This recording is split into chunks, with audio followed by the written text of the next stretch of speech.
with answers that don't answer, explanations that don't explain, you come up with conclusions that don't conclude.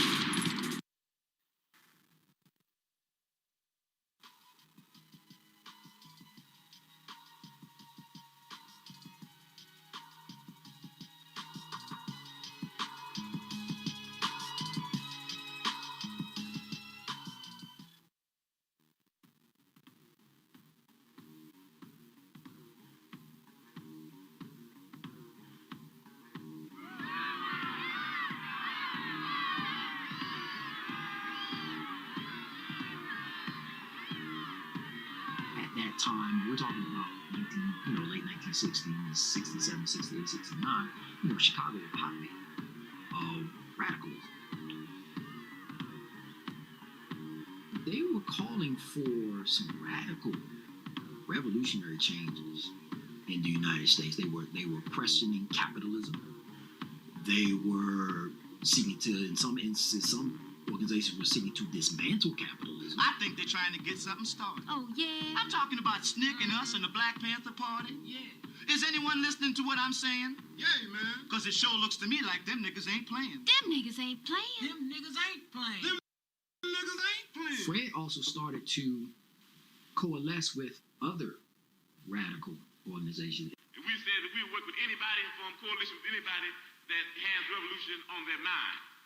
We're not a racist organization because we understand that racism is an excuse used for capitalism. And we know that racism is a byproduct of capitalism. Do you feel the nation is in trouble? I think very definitely it is. Well, what is the answer? The answer is vigorous law enforcement. That's the only answer. That's the only answer. How about justice? You hear a lot about justice with law enforcement. Justice is merely incidental to law and order.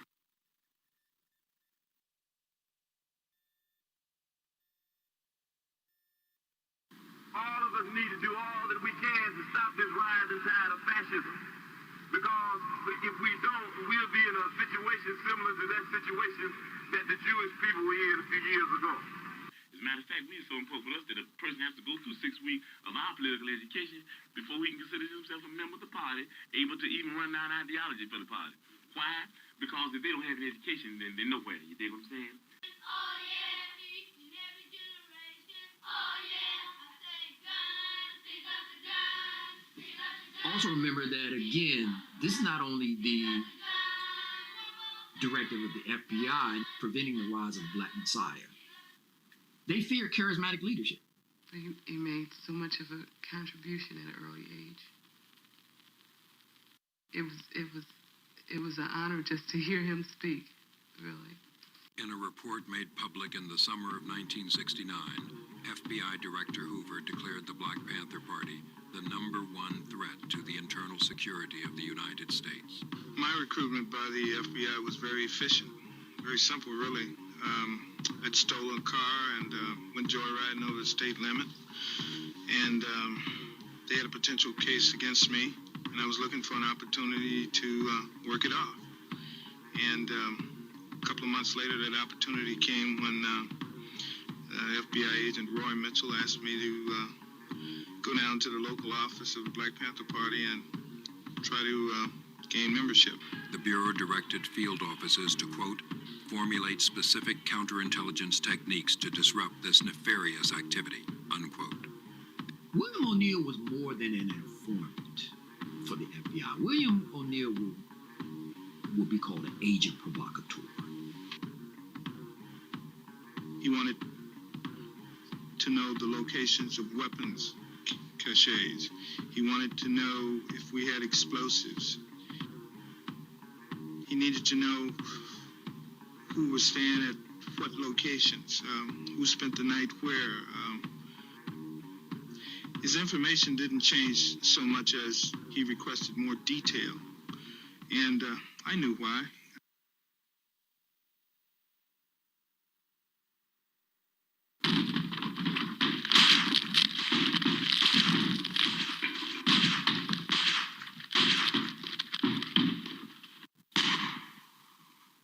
He was killed by the system that is resisting every voice of dissent and every wind of change.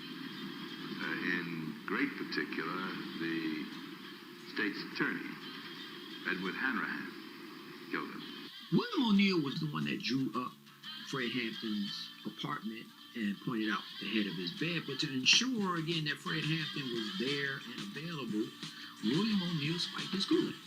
I just began to realize that the information that I supplied leading up to that moment had facilitated that raid. I knew that indirectly I had contributed, and I felt it, and I felt bad about it. And then I got mad. And then I had to conceal those feelings, which made it worse. I couldn't say anything. I just had to continue to play the role. Black people need some peace. White people need some peace. And we are going to have to fight. We're going to have to struggle.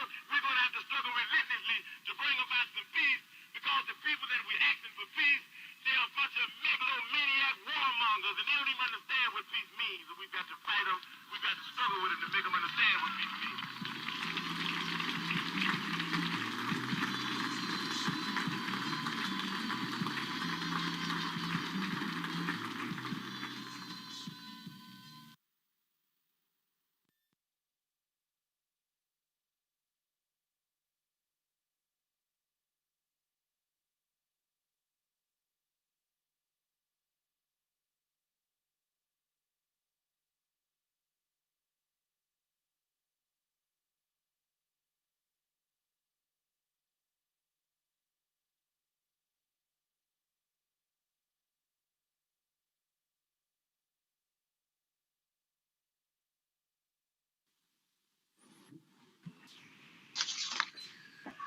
Good evening. Welcome to the Northern Maryland graduate chapter of Group 5 Group Social Fellowship Incorporated discussion on Fred Hampton entitled A Cold Day in December, the Assassination of Fred Hampton Sr. With me this evening are Ryan Mason, Vice President of the Northern Maryland graduate chapter, Dr. Tony Gass, and filmmaker Kwame Edwards. I am Jabril Garner. I will be the mediator for this presentation. We're going to start this event with a libation. Ryan?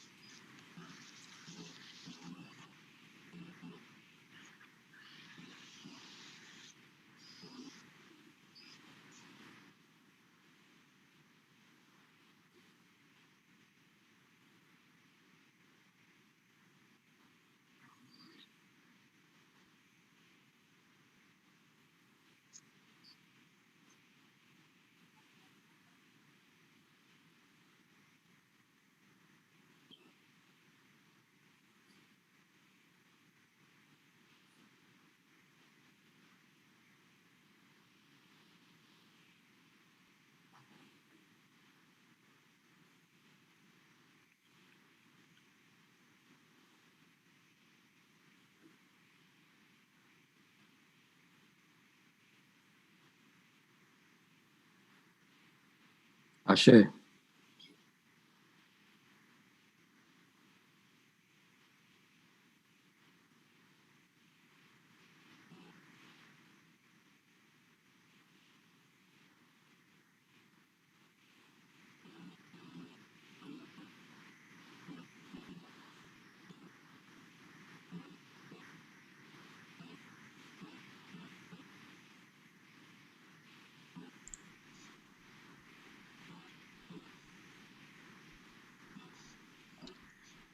All right, looks like from the comments that they're not hearing. They're not hearing us.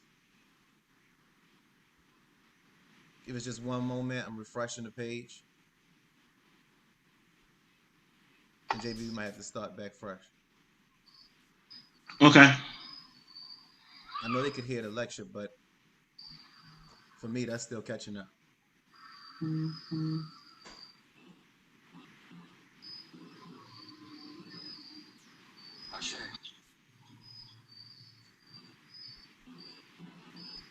They're saying it's you, Ryan. Everybody else can hear. They so I can't take hear me? Yeah. So Right now, everyone, what we are doing, excuse us for the technical difficulty.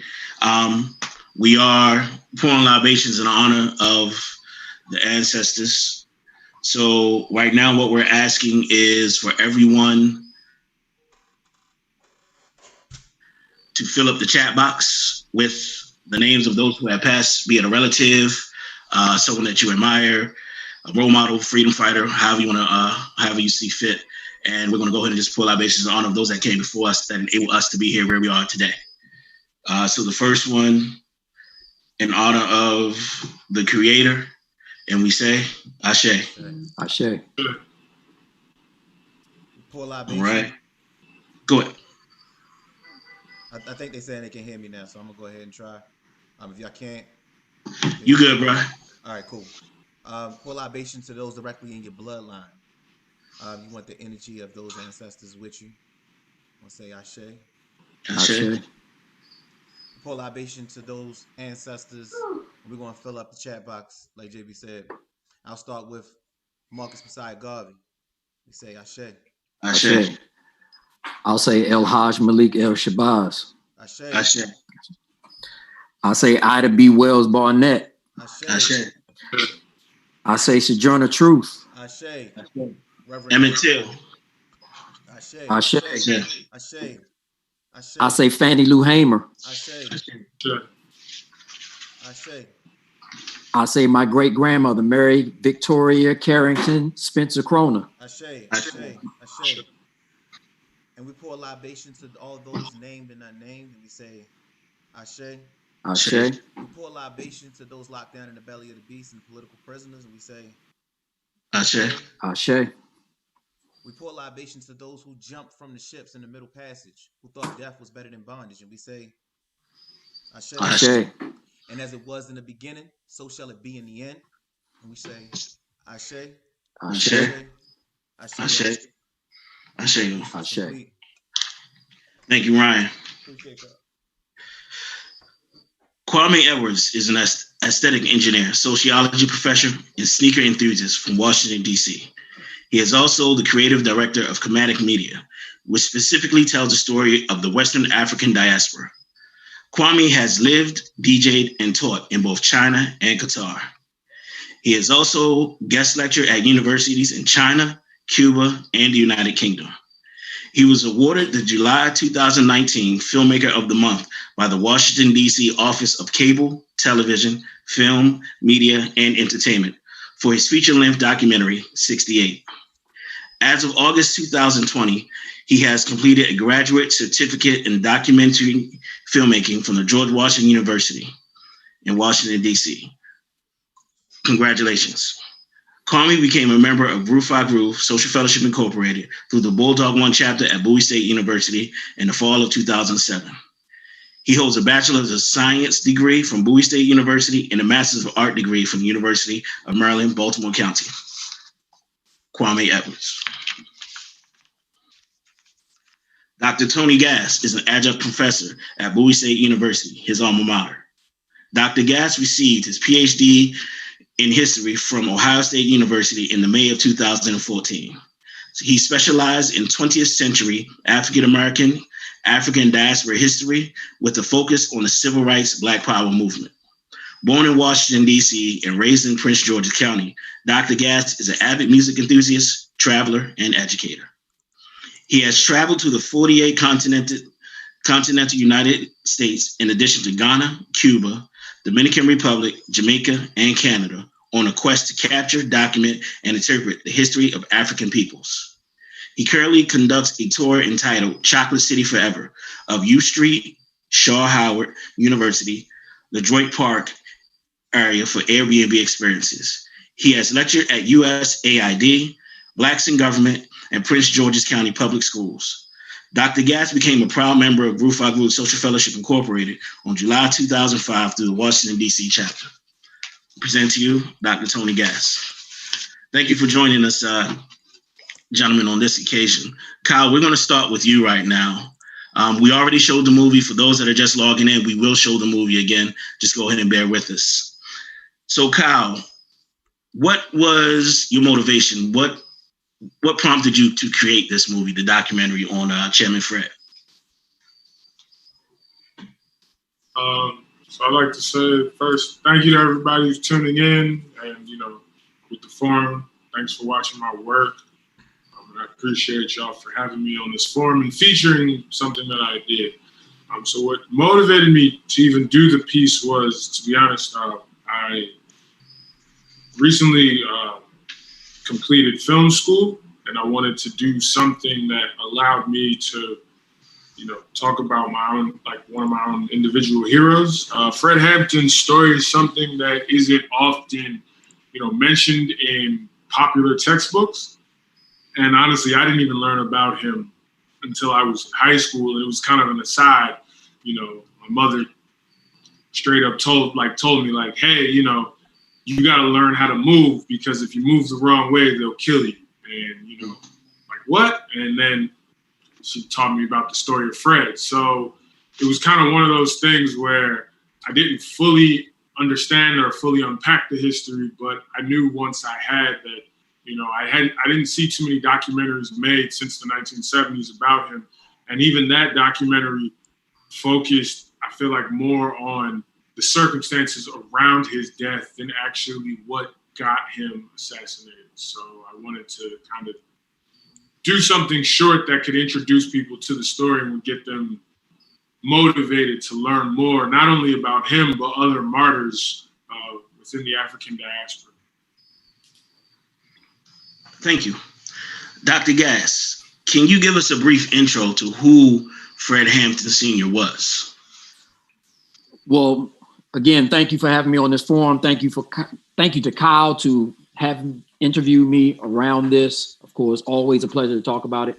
Fred Hampton Sr. was probably one of the most dynamic young people you will come across. Born and raised in Illinois, in Maywood, Illinois, not too far from Chicago.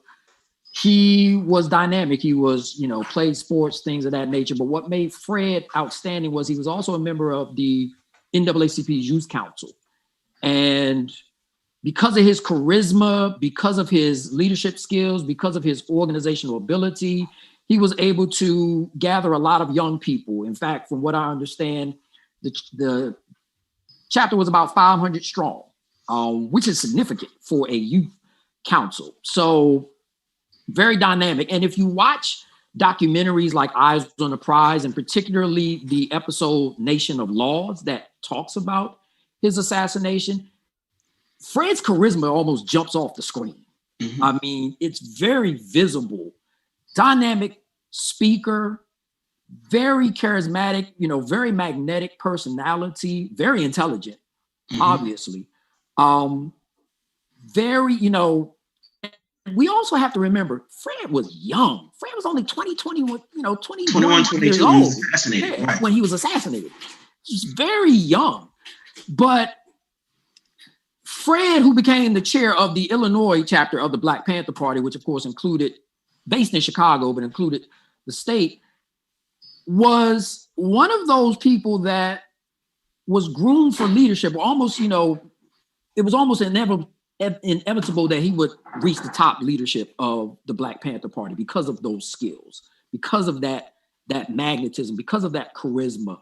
Again, if you listen to, and I strongly suggest people watch the Eyes on the Prize series if they're unfamiliar with him, Elaine Brown talks about his effect. We all know how cold Chicago can be. The Black Panther Party, before they used to get up in the morning, serve breakfast to children. Well, Fred would have people out in the freezing cold doing push-ups, doing sit-ups, exercises, getting them ready. And he would galvanize them and energize them before they did the day's work, which of course was an everyday thing. And Fred would say things like, I'm not going to die slipping on no ice. No, I'm not going to die in an airplane. No, I'm going to die for the people because I live for the people. And people say, yeah. And as Elaine Brown said, these are people that some of them are straight from the streets. You know what I'm saying? Because the Black Panther Party, got strata from all, ends of the Black community, but particularly those street folks, the lumpen, as they said, the lowest. And she said, these are people that usually don't have jobs or, not going to get up in the morning, but there they were. And that's because of Fred. That's because Fred galvanized them. And so it's almost not surprising that he will become a target of law enforcement, particularly the FBI. because of those skills, because of that organizational ability, because of that charisma. And again, in someone so young, was even more extraordinary. So there's a whole lot of accolades that could be said about Fred. I can go on and on and on about him. But again, as what I always suggest, don't just take my word for it. Always research it for yourself. Absolutely. And you will see how dynamic Fred Hampton Sr. actually was. Absolutely. Okay. Thank you for that. I greatly appreciate it. So we're going to go ahead and play Kwame Edwards' film once again. We started with it. We're going to go ahead and show it again for those that might have logged in a little bit late. And for those that did watch it, this is a very good film, very good informational, so worth a second look. Excellent. And also encouraging you guys to add notes into the chat box, to also add questions. That way we can have those to resort to when we come back to the end of the conversation and presentations. You're paying attention to the box, right? Yes, sir.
That time, we're talking about late 1960s, 67, 68, 69, Chicago was a hotbed of radicalism.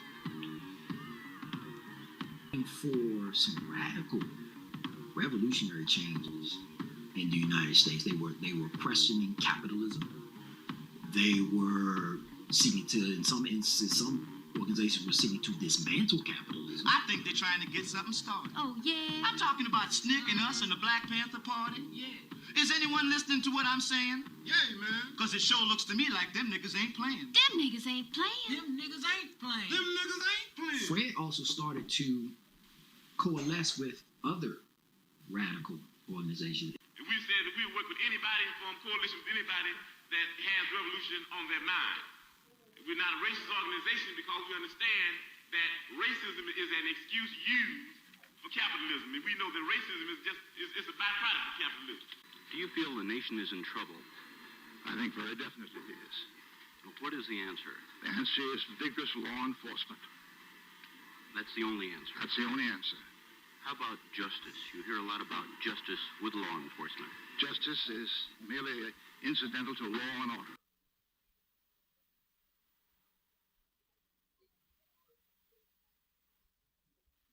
All of us need to do all that we can to stop this rising tide of fascism. Because if we don't, we'll be in a situation similar to that situation that the Jewish people were in a few years ago. As a matter of fact, it's so important for us that a person has to go through 6 weeks of our political education before he can consider himself a member of the party, able to even run down ideology for the party. Why? Because if they don't have an education, then they're nowhere. You dig what I'm saying? Oh, yeah, each and every generation. Oh, yeah, I say guns, pick up the guns, pick up the guns. Also remember that, again, this is not only the directive of the FBI preventing the rise of the Black Messiah. They fear charismatic leadership. He made so much of a contribution at an early age. It was an honor just to hear him speak, really. In a report made public in the summer of 1969, FBI Director Hoover declared the Black Panther Party the #1 threat to the internal security of the United States. My recruitment by the FBI was very efficient, very simple, really. I'd stolen a car and went joyriding over the state limit, and they had a potential case against me, and I was looking for an opportunity to work it off. And a couple of months later, that opportunity came when FBI agent Roy Mitchell asked me to go down to the local office of the Black Panther Party and try to gain membership. The Bureau directed field officers to, quote, formulate specific counterintelligence techniques to disrupt this nefarious activity, unquote.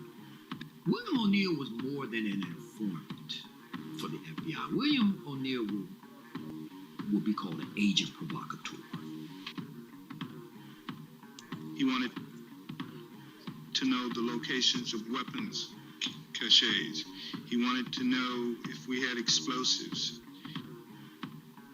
He needed to know who was staying at what locations, who spent the night where. His information didn't change so much as he requested more detail, and I knew why.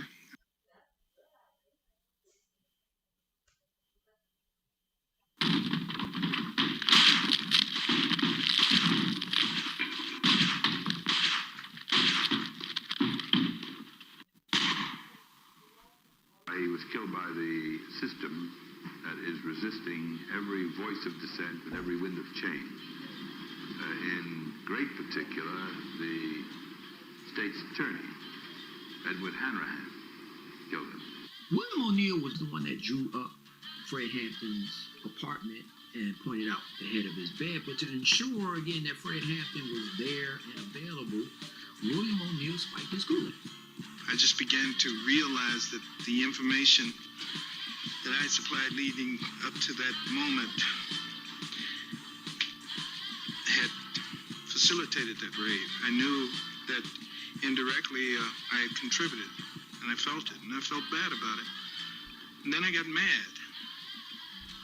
And then I had to conceal those feelings, which made it worse. I couldn't say anything. I just had to continue to play the role. Black people need some peace. White people need some peace. And we are going to have to fight. We're going to have to struggle. We're going to have to struggle relentlessly to bring about some peace, because the people that we're asking for peace, they're a bunch of megalomaniac warmongers, and they don't even understand what peace means. And we've got to fight them. We've got to struggle with them to make them understand what peace means.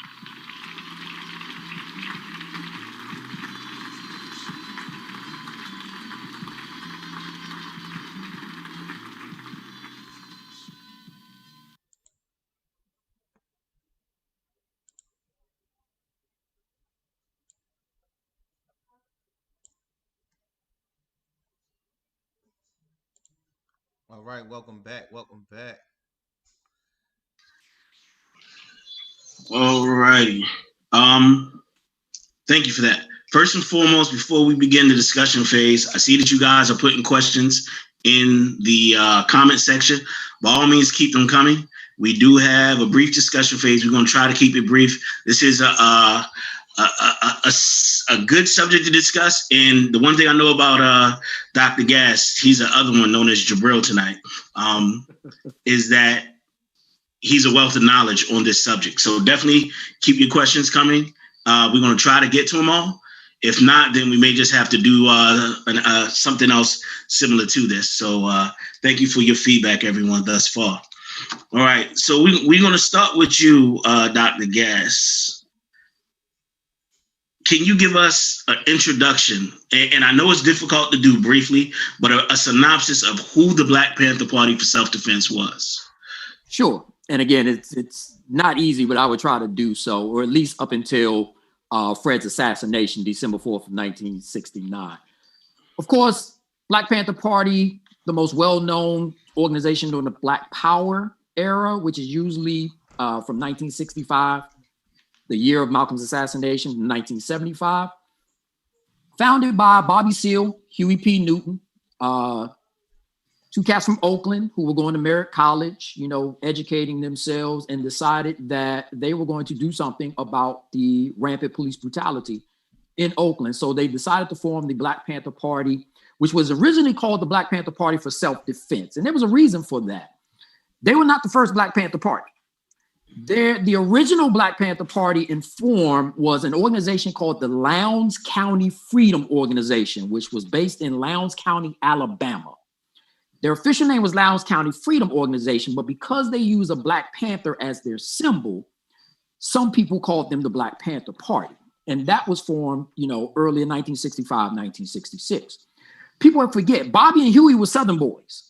Bobby's family from Texas, Huey's family from Louisiana. In fact, Huey was born in Louisiana before his family migrated to the Bay Area, as many African-American families did. Their family, if you trace their roots from Texas, Louisiana, places like Arkansas. So Bobby and Huey knew that. So they, Black Panther Party in honor of that. And we should know that there were other organizations named Black Panther Party. Black Panther Party Political Party, which Angela Davis worked with, the Black Panther Party of Northern California. So to distinguish themselves, they called themselves the Black Panther Party for Self-Defense, later on dropping the for self-defense. And of course, we know they patrolled police officers through the Black community. At that time in California, you could openly carry weapons as long as they were not pointed at anyone. So they patrolled, they had guns, but they also had law books. Because we sometimes forget that Miranda rights, those rights that are read to us, are fairly new. Or at that time, they were not being read to those who were being stopped. So the Panther members stood at the safe distance. You can stand at a safe distance while police officers are conducting their work, as long as you don't interfere. And one of the things they did was they had their guns and they had their law books. And Huey, who was a law student, would inform people of their rights. Of course, this had never happened before. Oakland PD didn't know what to do with this. And of course, their name spread in the community. Besides that, one of the other things that they did was they investigated killings. Denzel Dowell was killed under, some circumstances by the police, and the Black Panthers investigated that. They also patrolled a crosswalk that was dangerous for school children to cross. So they interjected in that as well. So they were very community oriented. And of course, this idea got out to people. That uniform, that black beret, that black jacket, those black pants, that powder blue shirt, of course, caused the stir. And then when you got brothers with guns openly challenging the police, of course, who them brothers? Them brothers are bad, blah, blah, blah. So that engendered a lot of popularity. People wanted to, join on. So the Panther Party from October 1966 grew very rapidly in the intervening years. Now, it should also be said that Huey P. Newton, who was Minister of Defense, was, I believe, in April of 1967, was involved in a incident with police officers, and a police officer, John Fry, was killed. Huey was shot. So Huey was imprisoned. Bobby, as chair, went around, helping to start chapters and things of that nature. But because he was a Black Panther, Bobby was also, in legal trouble, particularly at the time of Fred's death. He was fighting, I believe, two cases, one in New Haven, Connecticut, one in Chicago. There was Eldridge Cleaver, who was famous for his autobiography, Soul of Ice, who was in prison and became Minister of Information for the party. So the party between October 1960s, it should also be said, one of the other reasons why they became well known is because of their actions. California legislature based in Sacramento tried to pass a bill, taking away that open carry law. And the Panthers knew that they were targeted for that. So they took their guns and they marched on the Sacramento state legislature while Governor Ronald Reagan was there. This, of course, was very noteworthy because they actually ended up on the legislature's floor. Again, armed. You're talking about Black men and women. That should also be said. There were women there as well. Absolutely. Even though our image of the Black Panther Party is of men, the work was done by Black women. Yeah, women had a out there. Throughout the movement. Yes. Throughout the movement. Yeah, throughout the movement. So this is Black women writ large, as they always do. They always putting in the work. Exactly. So you got these Black men and women with these guns marching on the Sacramento legislature telling them, we're not going to put our gun, we're going to defend our communities. We're going to, defend Black people against police brutality and a host of other, challenges and ills that we have. And of course, this is going to cause a stir, and people are going to see this. They're going to want to join. They get inquiries. Let's join chapters. So long story short, they have chapters in Baltimore, Maryland, New Orleans, Louisiana, Cleveland, Ohio, Des Moines, Iowa, Winston-Salem, North Carolina. It becomes a national organization. Now, remember Huey is in jail. He won't be released until about 1970. Bobby has his own legal, challenges. He's in jail. Eldridge Cleaver, shortly after Dr. King is assassinated, wants revenge and gets in a shootout in which the first Black Panther Party member besides Newton and Seal, Lil Bobby Hutton, is killed. Okay. Eldridge leaves because, again, he's on parole. So Eldridge leaves. He doesn't pop up until later on in Algeria, where they start the international headquarters of the Black Panther Party. So the leadership, for the most part, is gone, or at least the most well-known leaders. David Hilliard, who was a childhood friend of Huey Newton, is chief of staff. So he's running the organization. And so Fred, again, chairman of the Illinois chapter, and we should know Chicago is the third largest, major city in the United States, then and now, very large Black population. Fred, as I said before, very charismatic, very intelligent, organizing skills, is kind of looked at as somebody that's an heir to joining the Central Committee, which is the governing body of the party. And so because of that, Fred is targeted, systematically, deliberately targeted for assassination. We should stop saying he was murdered. He was assassinated. Absolutely. Okay? He was assassinated. But again, the Black Panther Party would start survival programs, breakfast for children, clothing drives, commandeering buses so people can visit their relatives who are incarcerated. They had revolutionary medical practices. They were one of the first organizations to start screening Black folks for sickle cell anemia. They were screening for lead in paint because, of course, we know that is very detrimental to children and their mental capacity. So some of the things that they were doing, those survival programs, were picked up later on, ironically, by government entities, which, of course, is ironic. Now, that's one thing I did want to point out, because one of the things that you find interesting, so you just detail how one of the things they did early was marching on the State House in California. Yes. And they had a legit reason. When you think about what's happening in 2020, and realistically, the first people to march on any state capitol with open carry were the Black Panthers, not the guys that wanted to get to the gym in Michigan this past year. No, as you said, JB, I mean, they had a legitimate, because again, they knew this law was directed specifically at them. But also, when you look at a lot of the community initiatives that the Panthers did, years later, these initiatives were picked up by government agencies. Like, for those of us that grew up in the 80s, we remember breakfast is the most important meal of the day. That came out of nowhere. So that was really started by the Panthers, because they knew that our children going to school, if they went to school on an empty stomach, they acted up a little bit more. So they fed them so that they can make sure that they went to school ready to learn. So the Panthers were definitely ahead of their time.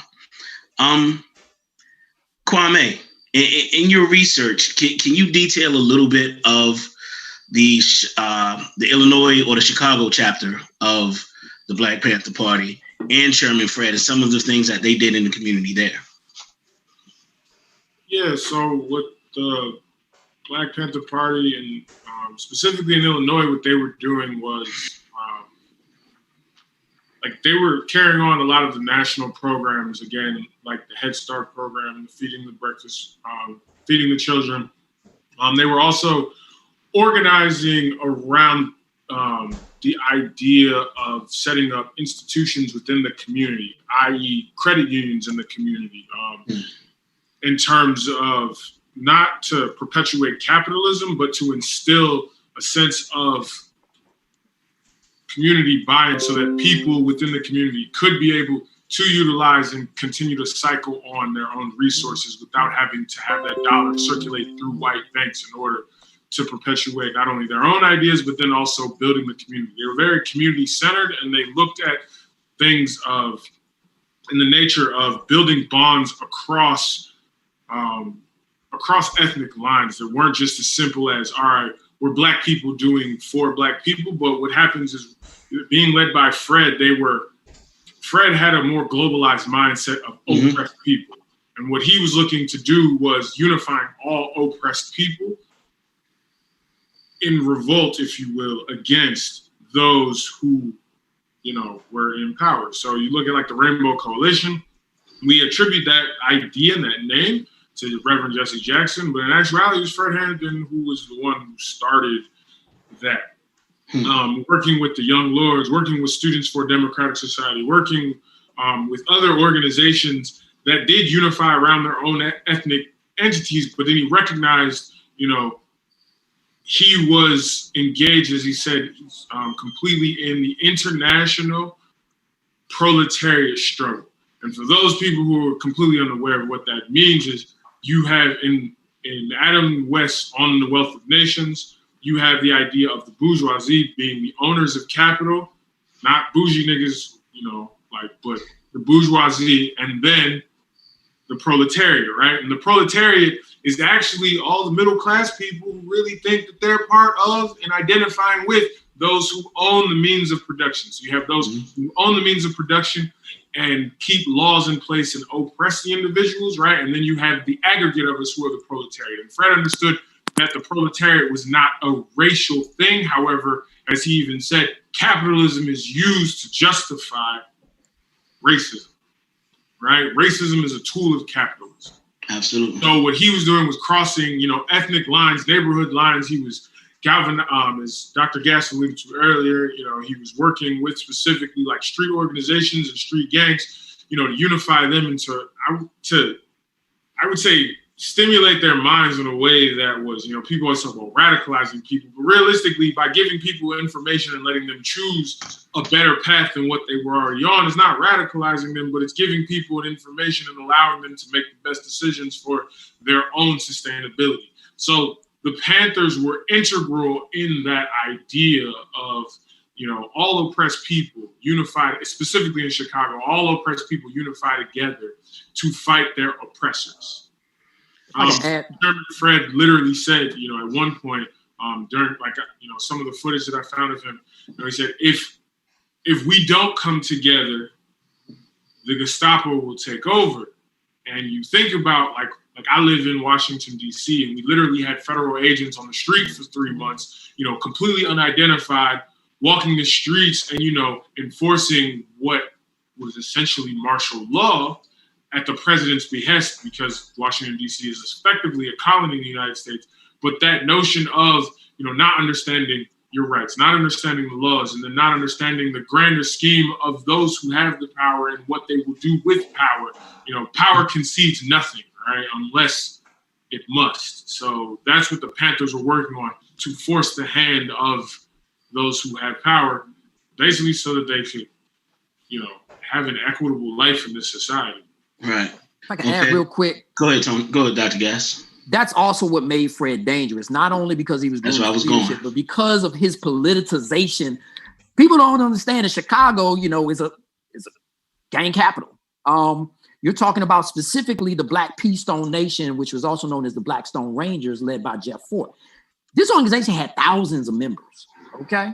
Thousands. So if Fred, tried to reach out to them to help politicize them, if Fred was able to do that, can you imagine? Because Kwame mentioned the Young Lords organization. The Young Lords was a Puerto Rican gang, Cha-Cha Jimenez, who I had the pleasure to meet when he came to speak while I was at Ohio State. They were a gang and they became politicized. And of course, they became part of the Rainbow Coalition. So you have a gang that becomes a political organization. If you turn the Black Pea Stone Nation and other gangs into political organizations, there's no telling what they will be able to accomplish in Chicago and in Illinois and maybe on the national scale. So that's another reason why he was dangerous. Looks like we lost Kwame. Yeah, we'll give him a second to log in.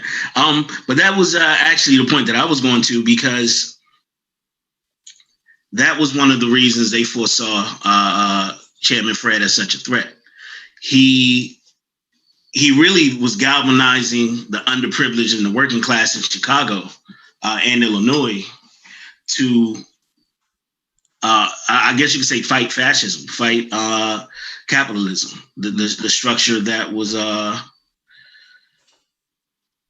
that still today oppresses people, if you will. Tony, can you go briefly into COINTELPRO? And if you could, discuss propaganda and the infiltration, because that was one of the bigger parts of COINTELPRO, where they got African Americans, Black people, to infiltrate not only the Panthers, but various other organizations which were targeted by COINTELPRO or the counterintelligence program, which was spearheaded by the FBI and J. Edgar Hoover at the time. Sure. And again, I'll try to be brief because there's a load of information. But as JB said, COINTELPRO, short for counterintelligence program. Sometimes they called it a disruption program, so they don't always refer to it as a counterintelligence, but it served the same purpose. And of course, J. Edgar Hoover was a known racist, known virulently anti-communist, and of course, to him, anything that challenged the status quo smelled of communism, and that certainly was the case for the civil rights movement. He hated Dr. King. King became one of his specific targets. But the Black Panther Party, again, because they considered themselves revolutionary nationalists, because they were calling for revolution, automatically became, on the FBI's hit list. And in fact, became even more on the hit list when Hoover referred to them as the greatest internal threat to the United States, which of course was the green light for law enforcement to come after them. Let me ask you a question on that then. So would you say that other civil rights, civic, Black Power organizations wanted to integrate and not overturn the system, and that's why the Panthers were so strongly targeted?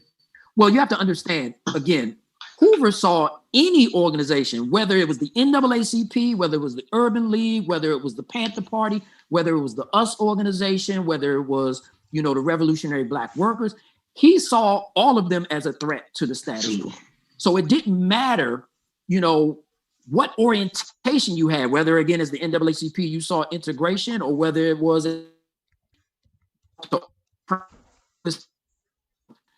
all of them, were almost put into the same.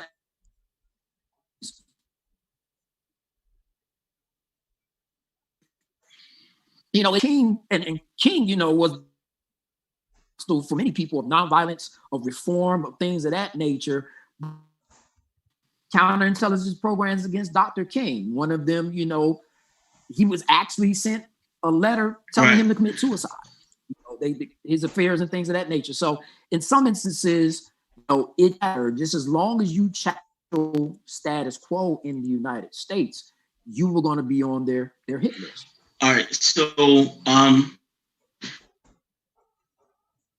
you're discussing COINTELPRO and how the Panthers and other Black Power organizations were infiltrated, and also propaganda that was used against them. Your mic is muted. Would you have anything to add on that, Kwame? Yeah, I mean, I don't know. I assume, Zoom doesn't want us talking about what we're talking about.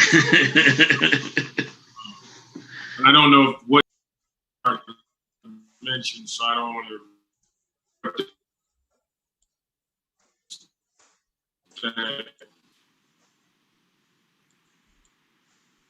Was interested in Black Panther Party for self-defense for a period of years.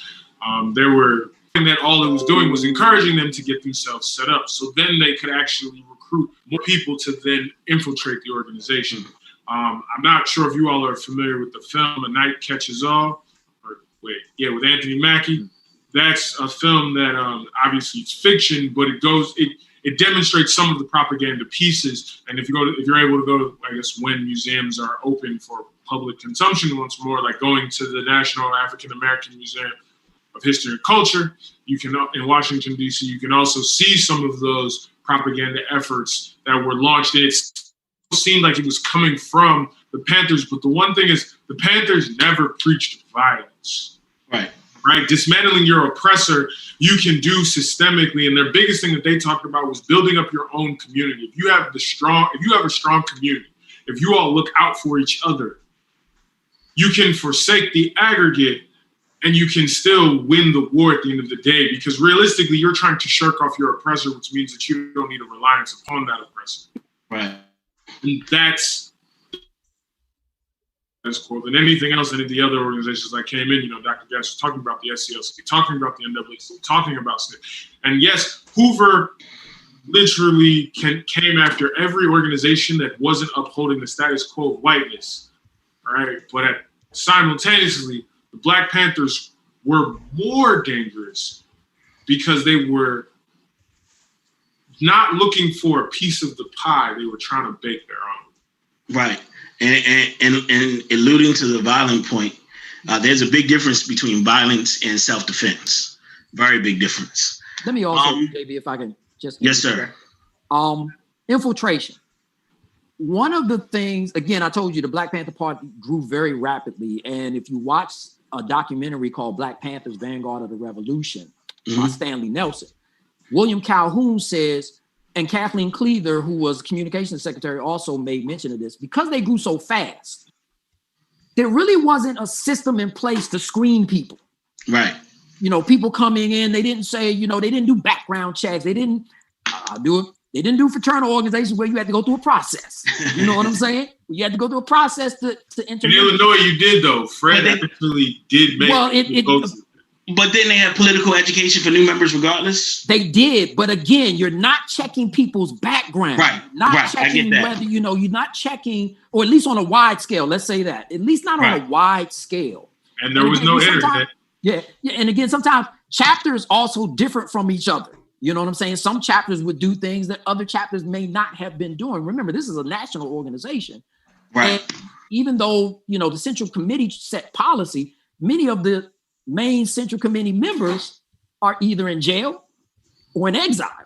Right. So sometimes local leadership has to rely on their own devices, and you're not getting a widespread systematic program to screen some of these folks that you're letting in. So you're letting in, people that may have had mental issues. You're letting in people that, may have had criminal records.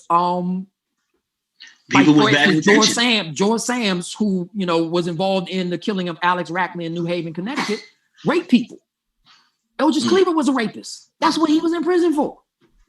So you're not, you're building so fast that sometimes William Calhoun says, we mostly took people that were willing to work. You willing to sell the paper? All right, cool. You willing to serve breakfast to children? All right, cool. And we just let them go, Right. So that makes it easier for people that have, let me just be clear, like people like William O'Neill who have evil intentions to perpetuate those intentions.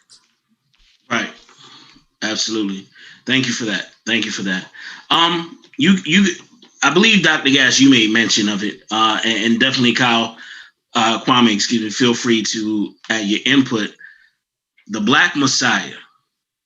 This was, I don't know if it was coined by J. Edgar Hoover, but it was a term he used, and you see it throughout documents that he has referred that he couldn't allow the rise of a Black Messiah. Neutralize the rise of the Black Messiah within the Black community. Speak on that for me. So I'm sure Dr. Gass has much more insight than that, considering his expertise. But I think this is kind of the same thing that, I was warned against as a Black youth from parents who were very involved, or a parent who was very involved within the Black Power movement. It's the idea that all people need leadership to galvanize them and to fall in line. And the idea that the reason why Dr. King's indiscretions in the day that he existed were so widely publicized. Now we have this romanticized view, and when you say things like Dr. King was an adulterer, people want to slap you for it. Oh my God, never Dr. King. It's people who were around then knew that, and why that was publicized was to take away credibility from his actions. Right. When you look at someone like Fred, and you look at then the juxtaposition of someone, William O'Neill, William O'Neill's job was to find effectively information that could be used against Fred Hampton to blackmail him. So because he was a leader, he was charismatic, people did gravitate towards him. He was actually about the people. And there are interviews, I mean, that, you know, speak to when people, you ask about Fred, like, what did Fred do? Like, Fred got up in the morning, he worked out, he went to work. After he got off, you know, he'd drink some beers, he'd hang out with his friends. But even in that context, everything they talked about was the movement, right? Everything that they were doing was about nation building. It may have been casually nation building, but it was still about nation building. There was no blackmail to get Fred. Fred didn't drive a car, so you couldn't get him for, you know, intoxication behind the wheel. Fred wasn't a lush, so you couldn't get him for public intoxication, right? Fred didn't do the things that a normal 20, I don't want to say normal. He didn't do the youthful indiscretions in excess that a 21-year-old would usually be participating in because he was serious about what he was doing. So William O'Neill was tailing him, got close to him, became his bodyguard, worked in the office with him, and literally said, Fred didn't do anything. Like, he was just a good person. He was genuinely a good person. And that was what was problematic for, you know, aggregate organizations. And that's what the threat was to the status quo. That was the threat to, you know, the bourgeoisie and those in power, because Fred was about his, you know. Right. All right. So here's what we're going to do. Tony, Dr. Gass, 60 seconds on the Black Messiah. We're going to go ahead and open up to audience questions. Well, again, there's this idea that charismatic, you know, African Americans gravitate to a charismatic leadership. In fact, the FBI said Malcolm could have been that Black Messiah. He's a martyr now. That we sometimes fail to cultivate leadership. We're looking for somebody to deliver us. We're looking for that Moses to deliver us. And Ella Baker, who was a greatly admired organizer, said, you know, the leadership is amongst the people themselves. You know, you have to see yourself as a leader. But the Black Messiah, again, J. Edgar Hoover sought to, you know, stifle the rise of a Black Messiah, somebody that can galvanize African Americans. Mm-hmm. Perfect. And he did that effectively, unfortunately. Yeah, unfortunately, very effective. And we do have a question to that relation. I'm going to come back to that one. But it's a very good question by Bianca Robinson. And what I would like is for you guys to think about this, and we will come back to it. But she asked, if Fred had never been assassinated, what do you think his legacy and impact would be today? We're going to come back to that, because that's a very interesting question. And I definitely think that you guys will have insight on that. Kwame, what were some of the decisions and the influences on why you used the material you did for the movie? And what was your intended takeaway for viewers of the movie?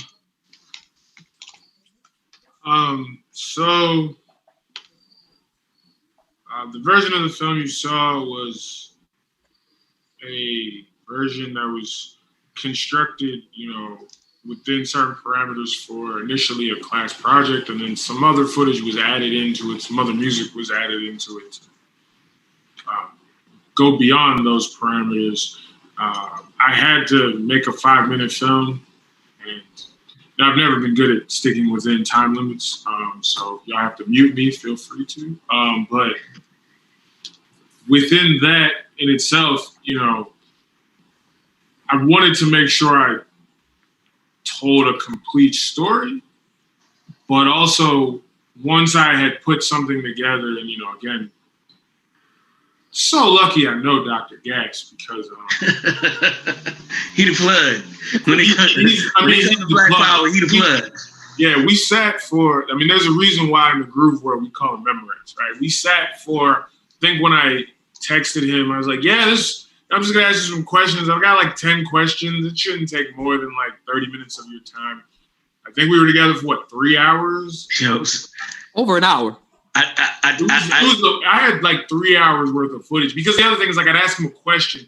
Mm-hmm. He'd say like, "Oh yeah, cut the tape," and then he'd just go on the stream of consciousness like thing. Every time I talk to him, I learn something new. Yeah, I could call him to ask him what time it is, and he gonna school me on something new every time. Y'all brothers are giving me too much credit. Y'all giving me too much credit. So after I spoke, because before I spoke to him, like I was like, yeah, I know some stuff, right? So I'm gonna have these questions, and I'm gonna give them to him, and he's gonna enhance what I already know. No, instead, he made me feel like I should personally never be teaching a class. Stop, Kwame, stop it. So, people don't believe that. Don't believe that. So from there, he gave me some books to read, and I went back, and the decisions that were made were, I wanted to, I was using a lot of, because of COVID, I'm using a lot of archival footage. I didn't have access to certain people. Again, now those people, as you saw, like, a lot of the people in the film are still alive, but they are elders, and older people. So I didn't want to expose them, and also doing things, over Zoom is not the easiest, as we've all found out over these last 7 months. So, by using the archival footage that the Chicago Film Archives had, as well as the National Archives had on Fred Hampton, as well as reaching out and getting some of the same. I had access to some of the same repositories that were archived by David Hilliard, as I mentioned, who again was effectively running the organization, and then a lot of that stuff has been released into the public domain for historical record keeping things. Like it was hard to siphon through, but what I wanted to make sure was I told a complete story that lets you know that there was this individual who clearly had an influence. Clearly could have had more of an influence had he just had more time, and also still reminding Black people in the U.S. that we still have a target on our backs.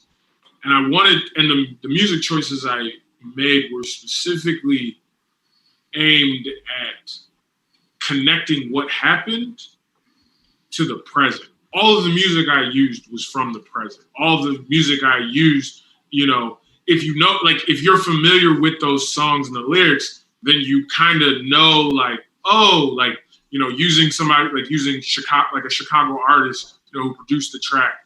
Using, if you know the lyrics that were initially attached to some of those tracks. If I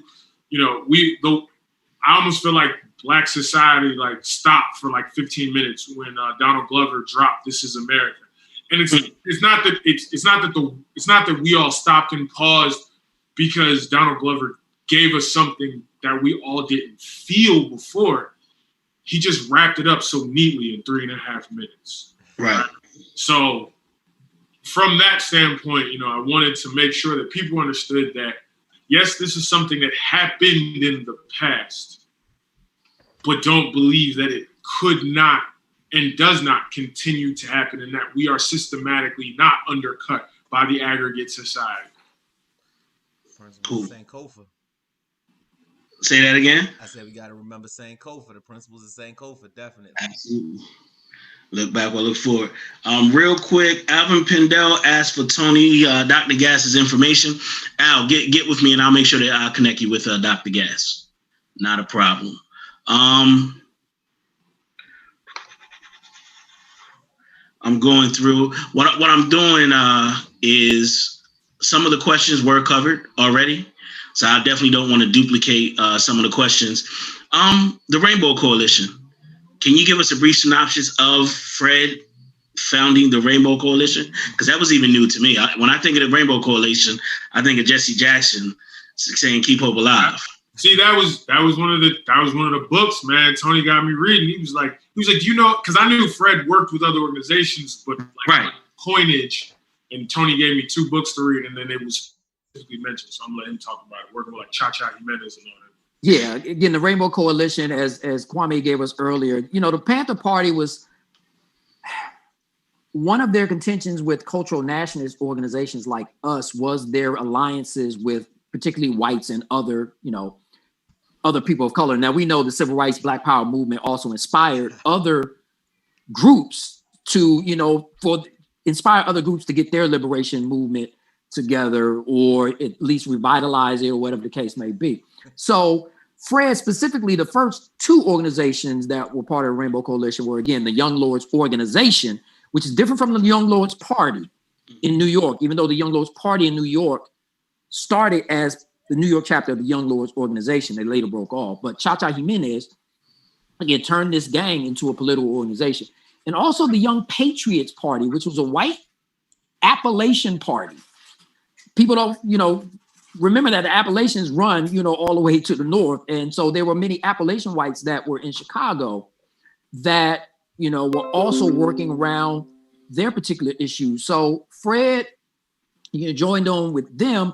Later on, some other, affiliates, members, however you want to frame it, of the Rainbow Coalition were the Students for a Democratic Society, the Red Guard, which was an Asian liberation organization, the Brown Berets, which was a Mexican liberation organization. People sometimes don't think that Chicago has a large Latino population, Puerto Ricans and Mexicans particularly. So again, we usually get it from Jesse Jackson because he was also working in Chicago at that time. Okay. But it was Fred that started that idea. Fred should be the one that's given the credit for the term Rainbow Coalition and making those alliances and and working relationships with other ethnic, racial, groups. Thank you for that. This is a quick question. Where is O'Neal? He died in the 80s. O'Neal committed suicide. Oh, really? O'Neal, and he had tried several times before. Again, as Kwame said, O'Neal, this is how O'Neal, real quickly, this is how O'Neal got in. O'Neal got, pinched for stealing a car. Police had something to hold over his head. Mm-hmm. You want to work off that sentence, hey, you infiltrate the organization, which he did. Of course, as Kwame said, he became Fred Hampton's bodyguard. If you read a book real quickly, Agents of Repression, I encourage anyone who wants to know about it. It's called Agents of Repression, the FBI's secret war against the Black Panther Party and the American Indian movement. You'll know that William O'Neal was an agent provocateur, which is different from just an informant. He was an agent provocateur. That means he tried to start stuff, okay? He tried to start trouble.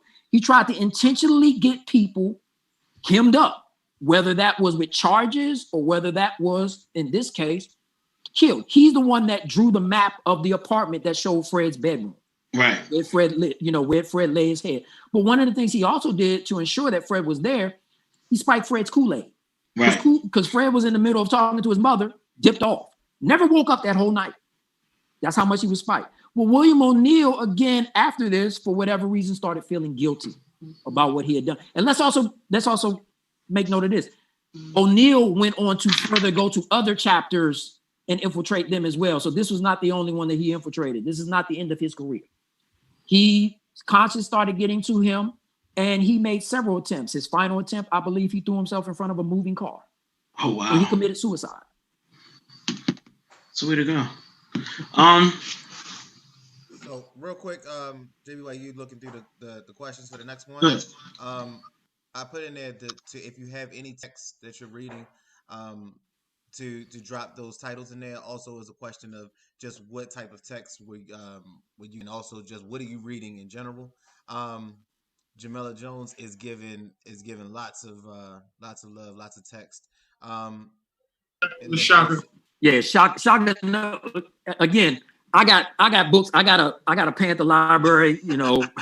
I got text, bro. I mean, it ain't no scarcity of text on the Black Panther Party. I'm telling you that right. The other thing that I would suggest people do is under the Freedom of Information Act, we have the ability to access 62% of the COINTEL documents, and I say that specifically. Why only 60%?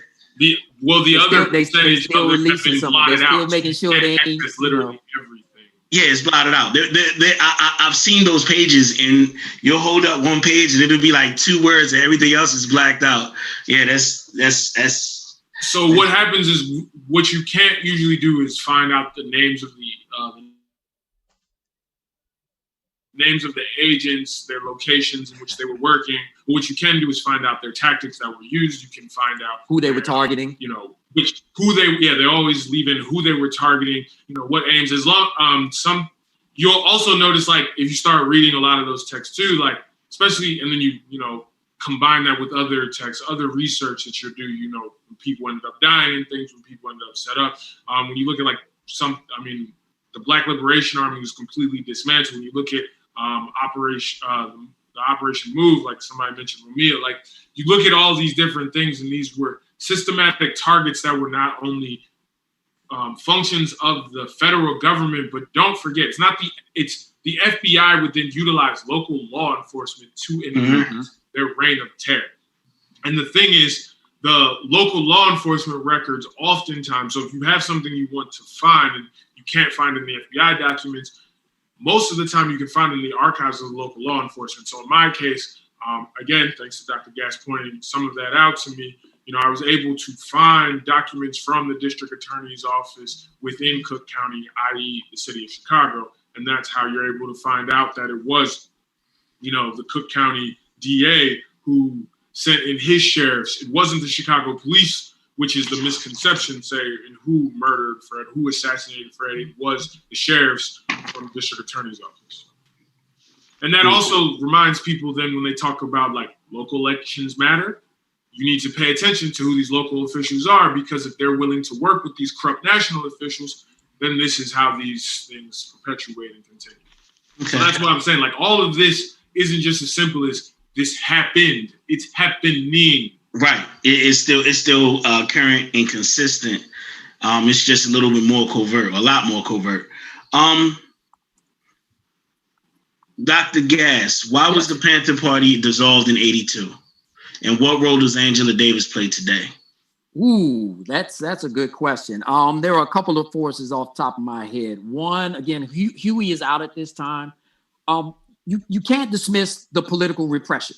I mean, despite the fact that the Panther Party during the 70s is more of a reformist organization rather than a revolutionary organization, that did not mean that they ceased to be on law enforcement's hit list, okay? They still were going after them. Also, and this is very complicated and very difficult, and I want to simplify this, but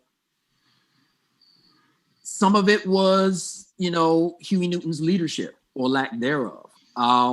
Huey, because of his experiences, both in jail, because of the campaign against him, his targeting was paranoid. And then you couple that with his unfortunate use of drugs, and in many instances, he was unstable. And so here's a man who, again, Huey found it difficult to live up to the image that people had of him. You have to remember, when the Black Panther Party was growing, Huey was in jail. So people had this mythological idea of him. We always see Huey in the, you know, the wicker chair with the spear in one hand and the gun in the other, and, you know, his attitude and things of that nature. So people sometimes put expectations on him that unfortunately he was unable to fulfill. And so you had some of that. You had some lack of leadership. You had, and again, I'm not doing too much justice to it, but I will let you know, if you read books and scholars like Justin Jeffries and Charles Jones, if you read books like the Black Panther Party Reconsidered, if you see the documentary Black Panthers Vanguard of the Revolution, it'll give you, you know, some of the forces that were responsible for the demise of the Black Panther Party. Absolutely. Thank you for that. We can go ahead and get a last couple of questions in. So we're going to go back and revisit Mrs. Robinson's question, but I also want to make it like a two-part question. So her question was, if Fred was alive today, what do you think his impact would be? Part two to that I would like to add on is, why is it that you think he's not spoken of? Like, if, for example, when I look at how Kwame spoke earlier with the knowledge that his mother had given him in high school, he had to go seek that. We always speak about Dr. King. We always speak about Malcolm X. Why is it that we don't hear about Chairman Fred? And again, in addition to, if he were alive today, what do you believe his legacy will be? We're going to start with you, Kwame. From what I understand, just giving an example of like why I say someone like Malcolm X is spoken of and someone like Fred isn't.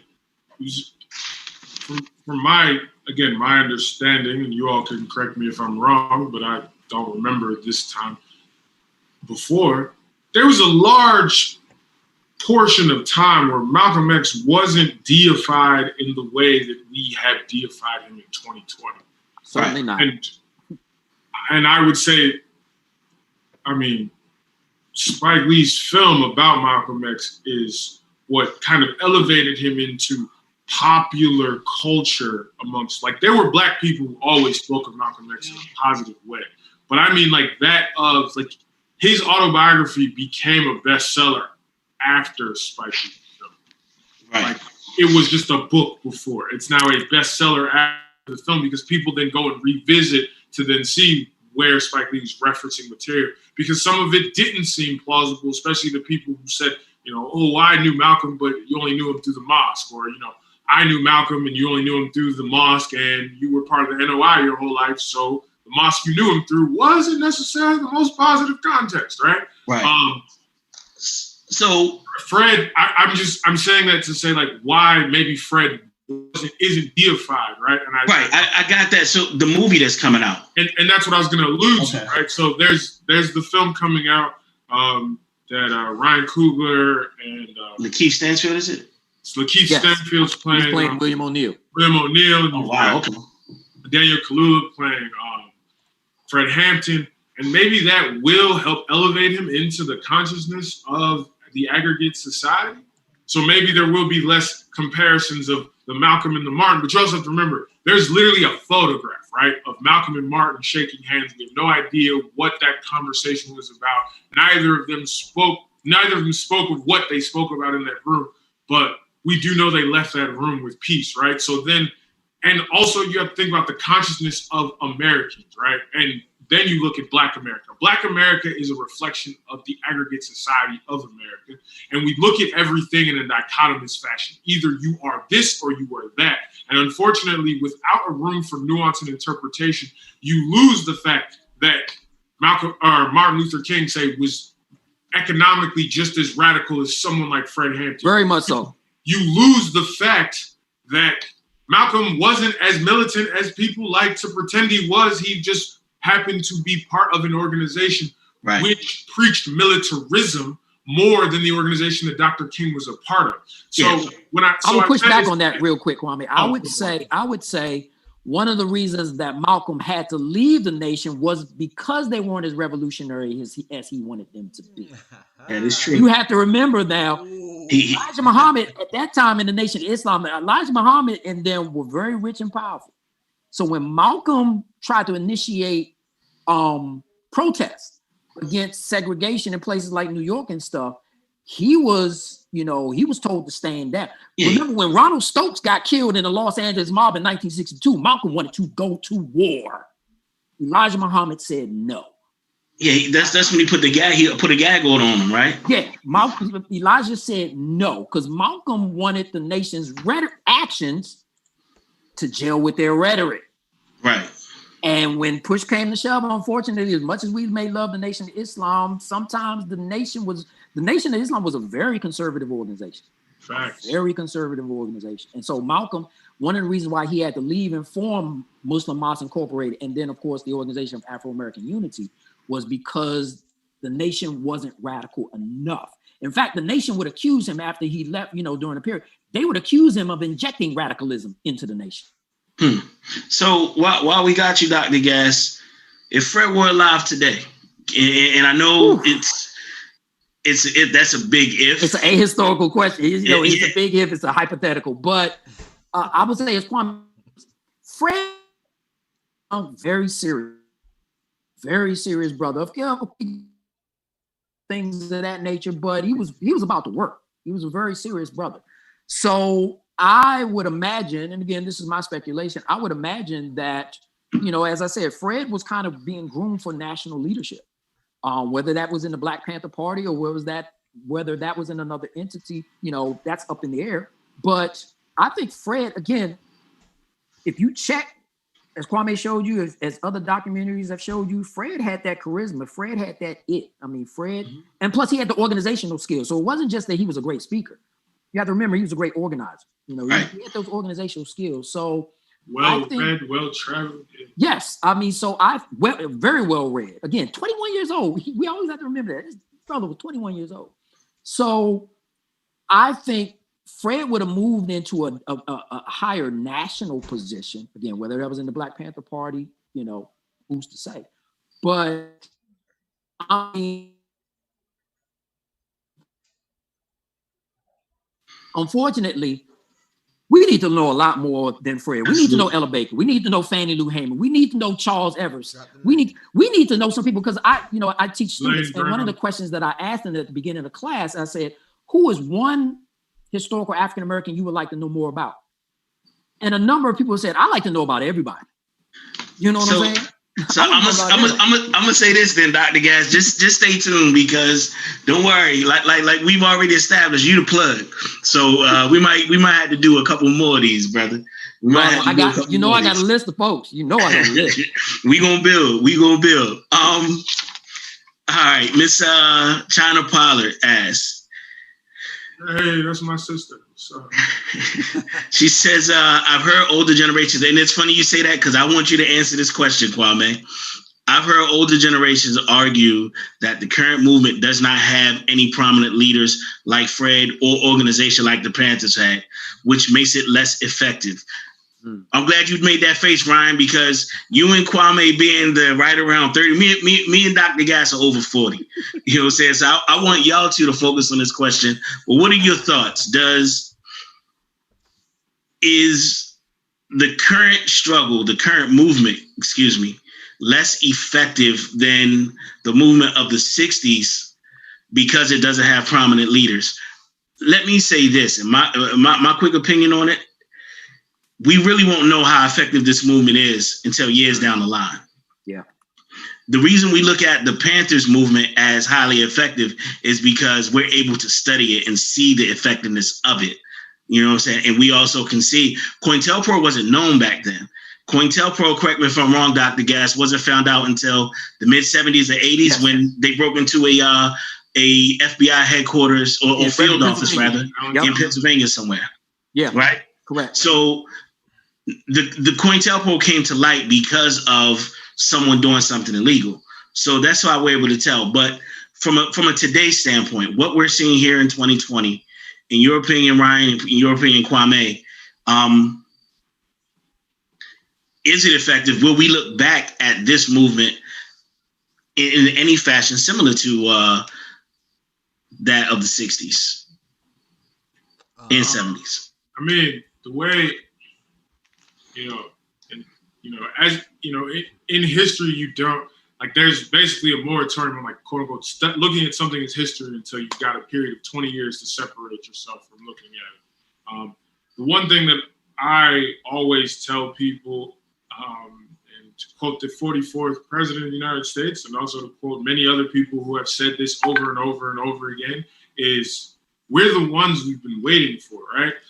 Rather than looking to people to lead us, we gotta lead ourselves. Like, I don't think, and speaking to people who were around the Black Liberation Army, around the Black Panther Party, around SCLC, around SNCC, I don't think any of those quote unquote leaders woke up one day and said, hey, I'm a leader, right? Like Dr. Gas talked about the mental fatigue of acknowledging what happens when people deify you in your own lifetime.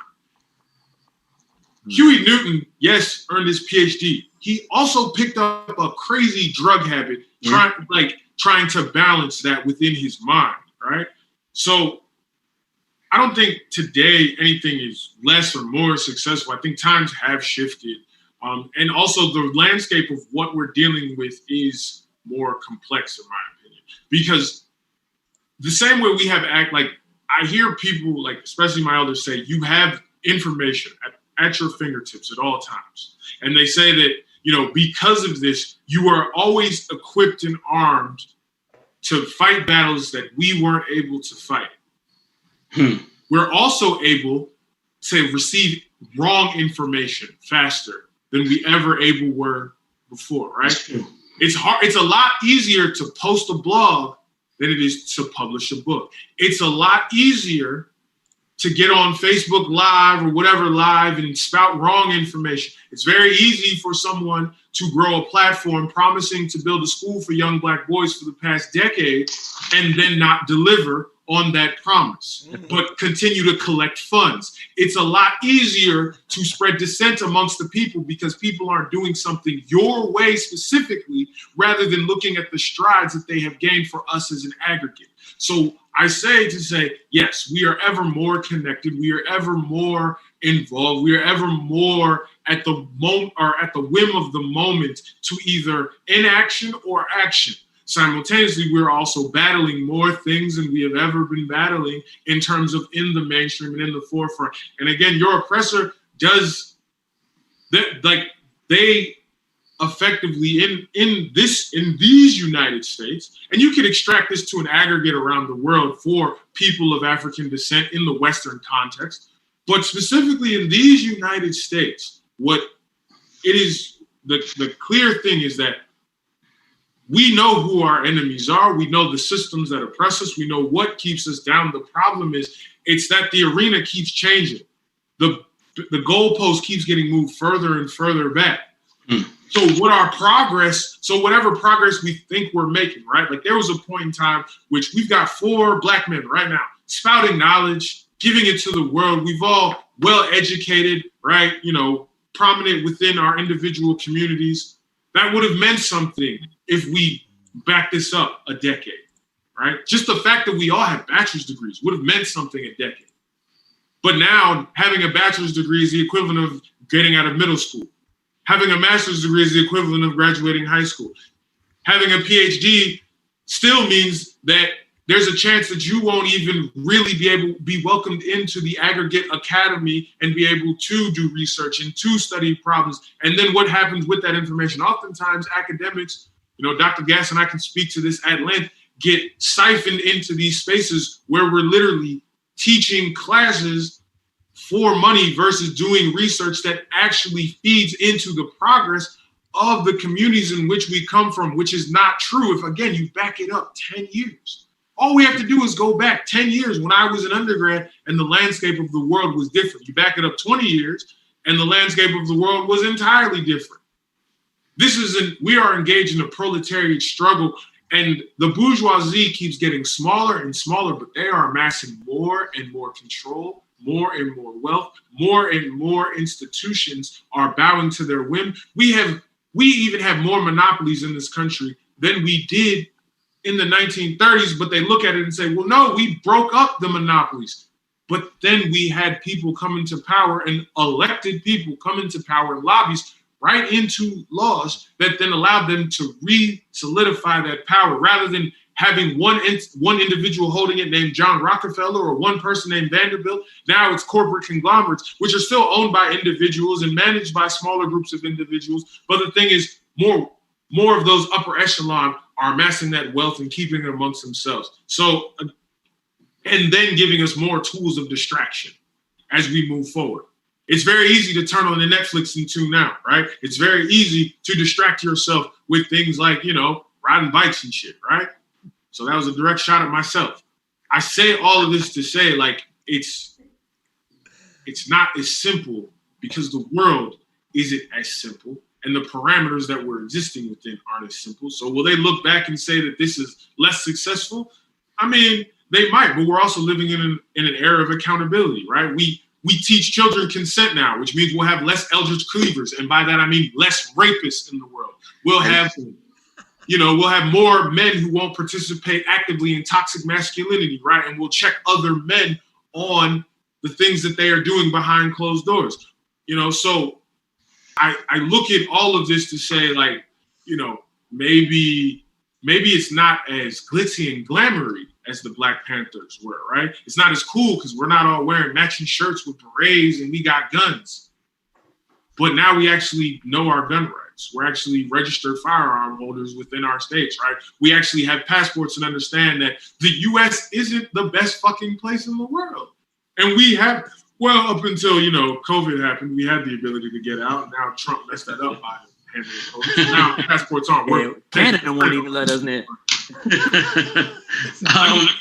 Just saying, it's a more complex time. Sorry, Ryan, for talking. Nah, you good. Nah.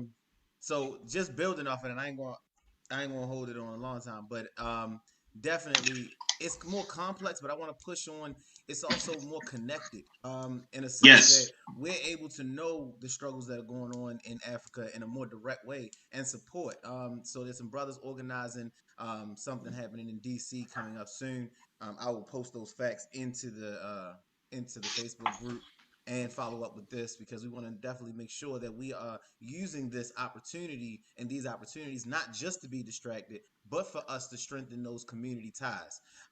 If we look at it as a way for us to dilute our attention, then we're definitely going to look like how we kind of look, be real sloppy. But think about how quickly young people are able to get a dance move that looks super complex to us. You know what I mean? That's a higher level thought that we wouldn't even fathom being able to do 40 years ago. If you're able to get people all around the world to just do the same movement, let alone have the same kind of conversation. Us right now, we're all in different places and we're able to come together with this common thought and build. So I feel like if we are able to channel these resources and utilize them appropriately, then we can strengthen beyond, because I'm sure that there were distractions 40, 50 years ago. And somehow those people who stepped up and were able to overcome. I saw a lot of people talking about knowledge of self and knowledge of others and being able to just be you and be strong and show strength of yourself and your family and your household. So that's what I'm gonna leave it at. Appreciate it. Let me just real quickly. Go ahead, bro. Point. Sometimes young people get this idea, or people today get this idea that, everybody was involved in the civil rights movement. Let's be clear. It was a very small number of people. Yes. All right. It was a very small number of people. Andrew Young, who of course later became mayor of Atlanta, put it like this. He said, you have 100 churches in Birmingham. You have 100 black churches in Birmingham. Probably about 80 of them don't want to have nothing to do with you, right? Don't want to have nothing to do with the movement. May let you meet there, may give you some money, but they ain't gonna know that they ain't gonna. Okay, it's gonna be them. May let you meet there, may let you, send you some money, may be, confident enough to be seen public with you, but they ain't gonna get out in the street with you when it's time to get out in the street. 5 black churches out of 100, 5 black churches gonna be down for the get down. You know what I'm saying? Whatever that means. So again, and one of those was firebombed. Let's not forget about that. Yeah. So that's right. Return. So if you're talking about that in 1963, okay, we're in 2020. It's always going to be a small number of people. Now, some people are going to be organizers. Some people are going to be mobilizers. Some people are going to be in it for, they're going to jump in and out or contribute whatever way they can. And I don't want to disparage people that are not out in the streets, because there are other ways that you can do that. Okay. There are other ways you can contribute. So, because not everybody's out in the street, but some people are giving money. Some people are doing some other things. So, but we have to demystify this, that everybody was out in the street, everybody was sitting in, and everybody was, participating in the civil rights movement. That is not the case. Right. And the one thing I will say too about today's movement is, in my opinion, it encompasses the spirit of what Chairman Fred spoke on, because what the one thing I do give the credit to the young people for doing is they understand that it's not a black issue, it's not a white issue, it's not an Asian issue. It is a proletariat issue. Where one thing Chairman Fred was against fascism, and he was against corruption. So the one thing that I do give credit for in a very positive way to the young people of today is that they are fighting the system. And when you look at the crowds that are protesting, it's a rainbow coalition of individuals. And that is a very positive thing. And it's very good to see. Last question real quick, Dr. Gass, and for anyone that may know, books on the ladies of the Black Panther Party. Any recommendations? Taste of Power, Elaine Brown. Yes, Taste of Power, Elaine Brown, but you're mostly going to get at this time. Well, Robin Spencer and I can't get the title off my head, but Robin Spencer has done a book on women in the Black Panther Party. I believe the sister's name is Regina Jennings. If you go to some of the books that I listed, like Black Panther Party Reconsidered and some of the other edited works, many of them, of course, focus on Black women. Tracy Matthews has a, real quickly, I got it here. Boom, let me get that to you. Tracy Matthews has a entry in Black Panther Party Reconsidered, and it's called No One Ever Asked What a Man's Role in the Revolution Is. Gender and the Politics of the Black Panther Party, 1966-1971. In fact, Black Panther Party Reconsidered has a section on the gender dynamics in the Black Panther Party. And let me also say this real quick. Huey and Bobby were ahead of their time as far as their progressiveness. They sought to deal head on with sexism within the party. Were they always successful? No, but they at least having the conversation. We should also remember Bobby and Huey also supported the gay liberation movement. And they supported, which would, of course, today be the LGBTQIA movement. They were in solidarity with that. So, we have this image of the Black Panther Party being this, these hyper masculine men. And that's not to say that toxic masculinity did not exist in the party. If you talk to the sisters, it definitely did. And men and women bought into that. But the Black Panther Party was also ahead of its time in terms of some of its ideas, some of its ideology around gender and race and sexual orientation and things of that nature. Great, thank you for that. Any final words? I know we've said a lot in the hour and change that we've been on, and I definitely thank you guys for that, for the information that was shared. Dr. Gass, any final words? Just study for yourself. As Malcolm always says, study for yourself, read for yourself, think for yourself. Kwame Edwards, any final words, my brother? The most revolutionary thing that you can do as a Black person on planet Earth is live your life unapologetically. So I suggest everybody to find their passion and do that. Say that one more time. The revolutionary thing you can do as a Black person on planet Earth is to live your life unapologetically. And I encourage everyone to find a passion, lean into it, and do that. That's real. That's real. I don't know if we can follow that up. Ryan, any final words, bro? Throw it to me, right? Hey, you did such a good job. I want you to repeat what you said, and then I'm gonna send the other. I'm gonna go to this guy over here. Well, I mean, I just gotta end with a quote. Then I am a revolutionary. I gotta follow that. So to Dr. Tony Gass, to Kwame Edwards, thank you. I appreciate you brothers taking time out and having this discussion with us. Ryan, I appreciate you, bro. I apologize for hounding you so much over the past couple of weeks. I wanted to make sure the technical aspect was good. Thank you. For those that are in attendance, wherever you are in the world, I thank you for, first of all, your questions. Your questions were very insightful. The information that you guys put in the chat, we were monitoring on this feed. And we thank you for tuning in. And we thank you for taking time out of your day. Lastly, this is from the Northern Maryland Graduate Chapter of Groove for Groove Social Fellowship Incorporated. You have a great night, and the debate starts in 45 minutes. Take care.